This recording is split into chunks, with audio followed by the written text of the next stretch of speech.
Okay, everyone, welcome back to chapter 1 of the book titled Disdaining Trouble. One of the stories, like we introduced the last time, on the book titled The Town of Mysteria.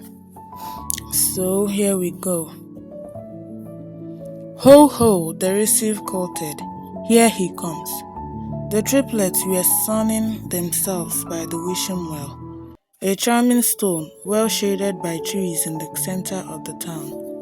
They had chased the nightmare away for the sixth night in a row with a combination of charms and speed spell, and were celebrating by torturing the mailman, who was a drunk, a kicker of cards, and unpleasant besides.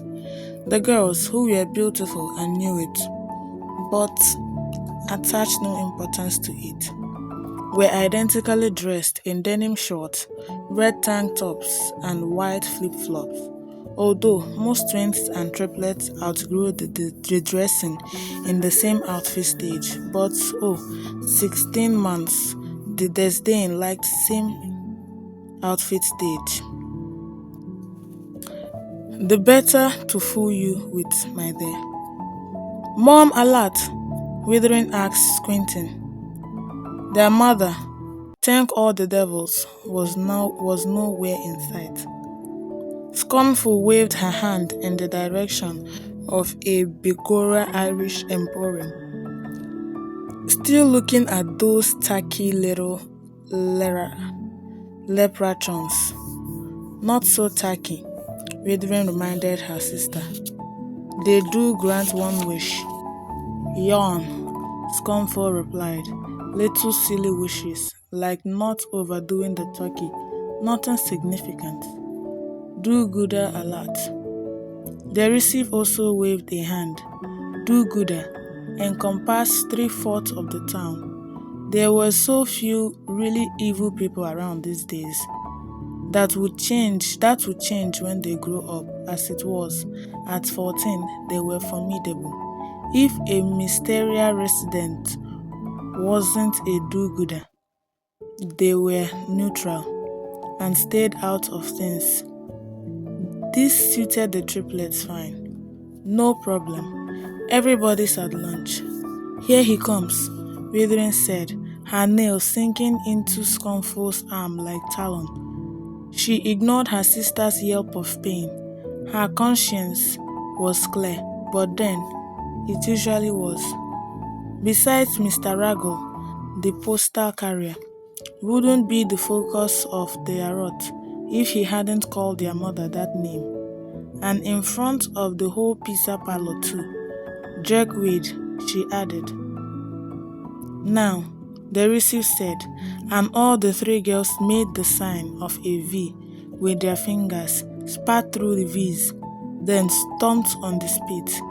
They visualized Mr. Raggle coming to harm, and before that the thought had barely formed in their treacherous teenage minds. Hey! Help! Ah! Scared of heights? Scornful said thoughtfully, eyeing the postal carrier who had been picked up by unseen forces and flung into the highest branch of the closest maple tree. Probably shouldn't have mentioned that where you could hear, Withering said, smiling with approval. She rarely smiled, and both their sisters took it as a gift, and not without astonishment. Teach him to call our mother names, the receive added, and spat again for good measure. Girls, the receive craned to look.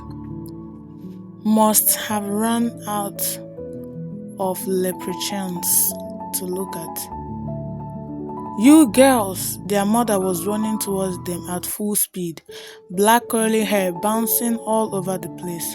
The triplets knew they took after their late father. Their mother was petite, while they already had 2 inches on her. She was dark-eyed, while their eyes were sky-colored, and they had straight blonde hairs that hardly moved in gale-force winds. Girls, I swear, I can't turn my back on you for 5 seconds. That's true, Withering said. You can't. Get him down right now. The triplets studied their mother, whom they loved but did not like, and tried to gauge the seriousness of her mood, a grounding they did not need, not with Halloween only 3 months away. Girls, panting, shoving her hair out of her eyes, even whistling a little. Giselle Desdane staggered up to her girls and glared at them so hard her eyeballs actually bulged. That was enough for the triplets, who, as one, made the V with their fingers, said, extant in unison, and spat. Mr. Rago shot out of the tree, just as their mother said, "Why don't you just grow up?" He plowed into Withering, knocking them both back into the wishing well. Tad Wilson was back in Mysteria, and not at all happy about it. Unfortunately, he had been born here, lived the first 12 years of his life here, and had taken 15 years to realize that Mysteria got into your blood like a poison. The kind that wouldn't kill you, but just kept you generally miserable. An Air Force brat, his father had re-upped the spring he was in 7th grade. And around the country they went. Boston, Minot, Ellsworth, San Antonio, Vance, Nellis, Cannon. No wishing well that really worked. No werewolves who disappeared during the full moon. No witches. No horses that brought nightmares. No wish-granting knickknacks. Just missiles, silos, and PX. He'd been so bored he thought he'd puke. And as if bouncing around with his folks hadn't been enough, once he was of legal age, he moved to 6 cities in 5 years. Finally, he'd given up and come back to Mysteria. He'd